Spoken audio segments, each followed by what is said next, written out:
My fellow Australians, Labor says they want to change the economy with a carbon tax to save the climate.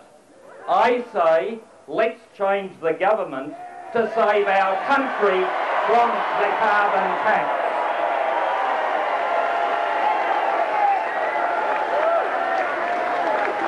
I can assure you that as Leader of the Opposition in the Senate, Tony Abbott and I will do everything we possibly can to stop this carbon tax. But we need your help. The simple fact is we do not have the numbers in the Parliament at the moment to stop this tax. Because Australia acting alone in this space will change Australia. It will change our household budgets. It will change your retirement incomes. It will change small business. It will change manufacturing. It will change our mining sector. And it will not change the climate in any way, shape or form. The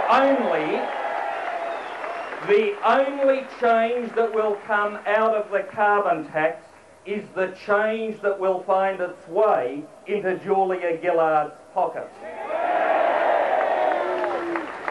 Ladies and gentlemen, the Australian people are quite rightly upset with this carbon tax because it was based on a deceit, then a deal, and now denial. The deceit is there for all to see. 5 days out from the election, Ms Gillard said there will be no carbon tax under a government I lead. Possibly she was telling the truth because she no longer leads that government, but Senator Bob Brown does. But either way, she engaged in a deceit which turned into a deal straight after the election. And now she asks us to somehow believe that this farcical fake fight that she's having with Bob Brown indicates she's distancing herself from the Greens. That is fake Julia at her best. That is fake Julia at her best. It even makes World Championship Wrestling look genuine and real when you see that sort of a mock fight going on. Because what Labor cannot overcome is that as soon as the election was called, they did a preference deal with the Greens. As soon as the election was over, they signed up an agreement with the Greens. And now somehow she says, I've never liked the Greens, really. Why would you believe her on that statement when she gave the Australian people a solemn promise that there would be no carbon tax in a government that she leads? So my friends, not only do we have the deceit and the deal, we now have this outrageous denial. A denial that suggests, and let me just say, ladies and gentlemen, I happen to believe in human-induced climate change, especially human-induced political climate change that occurred in this state just 1 week ago. And the biggest denier of political climate change is now Julia Gillard herself, because she claims that there was no hint of carbon tax in the state election. Well, your new Premier, Barry O'Farrell, has quite rightly said carbon tax played a role. We had Bob Hawke, former Labor Prime Minister, saying carbon tax played a role. There seems to be only 2 political climate change deniers in this country, and that is Julia Gillard and Senator Bob Brown. And just as an aside, in relation to Senator Bob Brown, I spotted a poster over there before saying, Greens, when are you going to ripen? Well, my friends, they have already ripened, and they're watermelons. The red is on the inside, but the green is on the outside.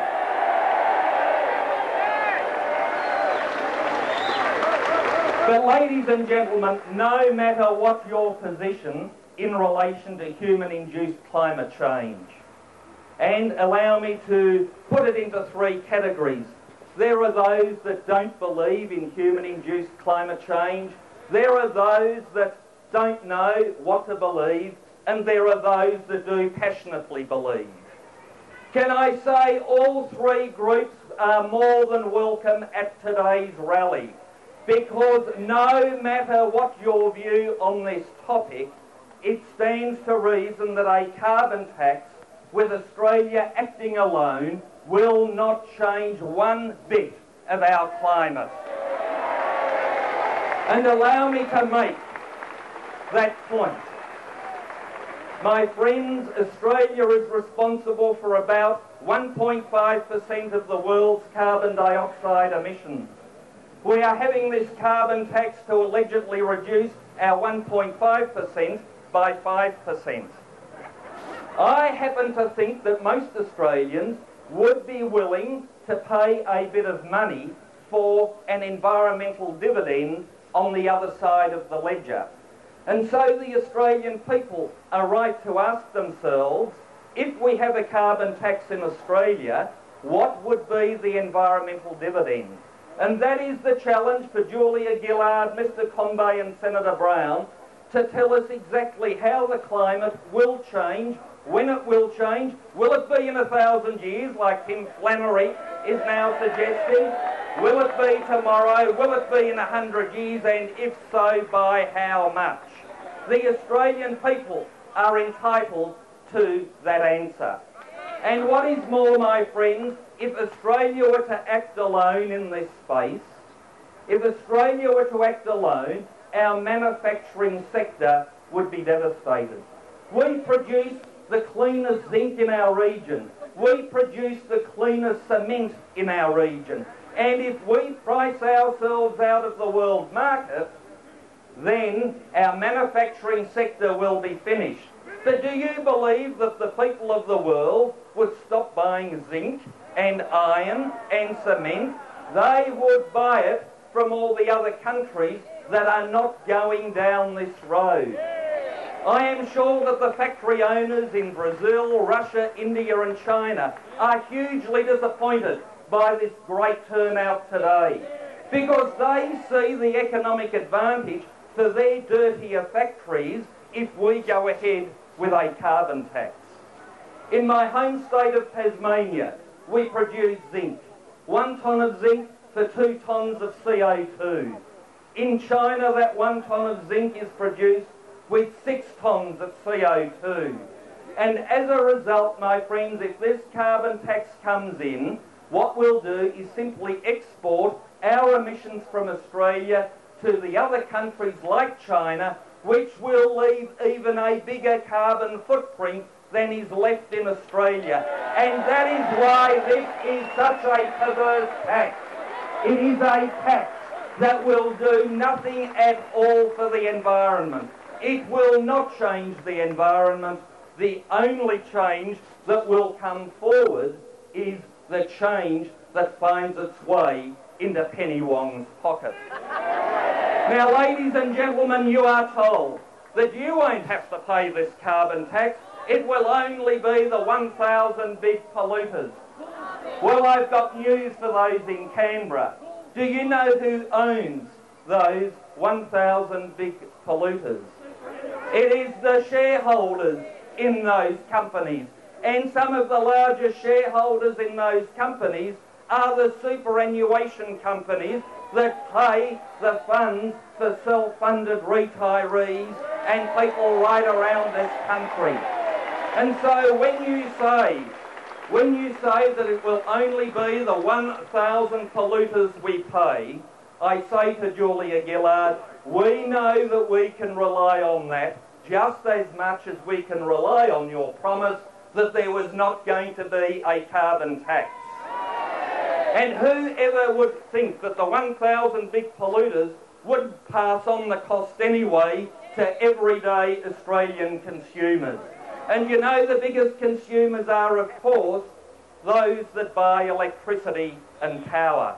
And today, on the front page of your Sydney Morning Herald and a few pages in your Daily Telegraph, we have seen Treasury starting to admit that it won't just be a couple of $100 a year, it will be multiple hundreds of dollars a year that will mug every single household budget, every small business, every farm, every manufacturer and every mine.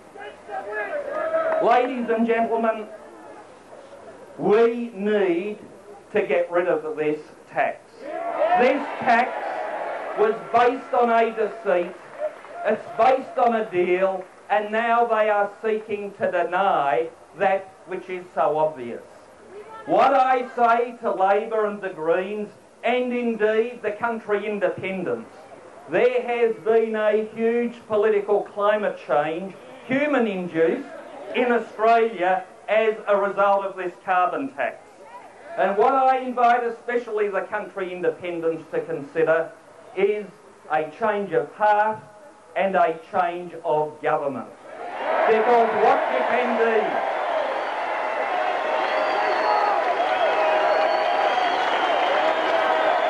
because what you can be assured of is that a Tony Abbott-led government will not countenance a carbon tax. Who here, and allow me to ask you this question, who believes that if Julia Gillard would have gone to the people of Australia 5 days before the election and said, under a government I lead, there will be a carbon tax, would she be the Prime Minister of Australia today? I'm not sure I heard you. Of course, she wouldn't be, and Tony Abbott would today be the Prime Minister of a coalition government without a carbon tax.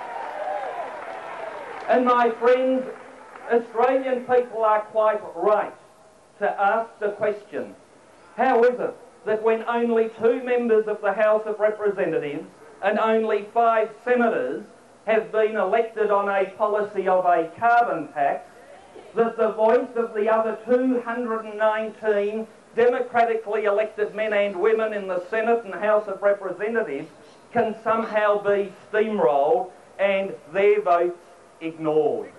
What we are seeing, ladies and gentlemen, is the green tail wagging the Labor dog, if not the green tail morphing into the complete skeleton of the Labor government and directing its every move. My friends, thanks for turning out in such large numbers today to express your view to Canberra that this carbon tax is unacceptable. It will destroy household budgets. It will change them. It will change retirement incomes. It will change small business. It will change the manufacturing sector. It will change the mining sector. It will change our way of life. Without changing the environment, and the only change will be that change that Julia Gillard gets out of your pocket to put into her own pocket.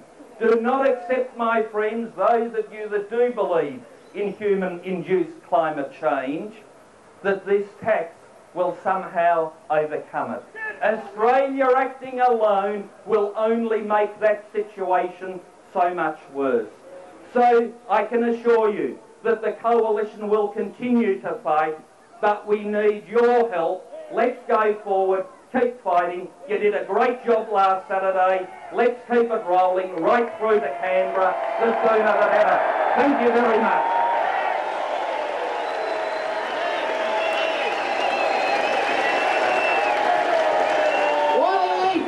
Brothers and sisters, please put your hands together and let your voices ring.